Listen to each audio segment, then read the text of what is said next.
ஹalleluya! யாராலங்க இந்த மாரி சொல்ல முடியும்? யாரால சொல்ல முடியும்? என் பிரியமான தேவச்சனமே, ஒரு விஷயம் கொஞ்சம் யோசித்து பாருங்களேன். நம்ம ஒரு ஒரு சின்ன பலவீனம், ஒரு சின்ன வியாதி வந்துட்டாலே போதும். நம்ம எவ்வளோ முறுமுறுத்து விடுகிறோமல்ல. கொஞ்சம் நம்மை நாமே சோதித்து, இந்த வார்த்தையோடு நம்ம ஒப்பிட்டு, இனி நாம் கொஞ்சமாவது மாறுவோம். கர்த்தரை குறித்தே மேன்மை பாராட்டுவோம். நமக்கு வருகிற உபத்திரங்களிலும், பாடுகளும் கர்த்தர் இதை எனக்கு அனுமதித்திருக்கிறார். கர்த்தர் எனக்கு இதை கொடுத்திருக்கார். அவரே எனக்கு இதிலிருந்து விடுதலை கொடுப்பார். அதற்காக நான் அவரை ஸ்தோத்திரிக்கிறேன்.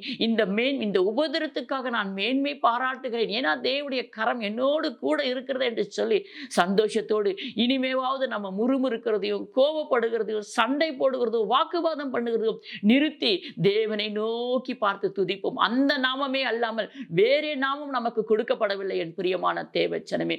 அந்த நாமத்தை நோக்கி பார்த்து நம்ம உயர்த்துவோம், துதிப்போம், மேன்மை பாராட்டுவோம். ஹalleluya!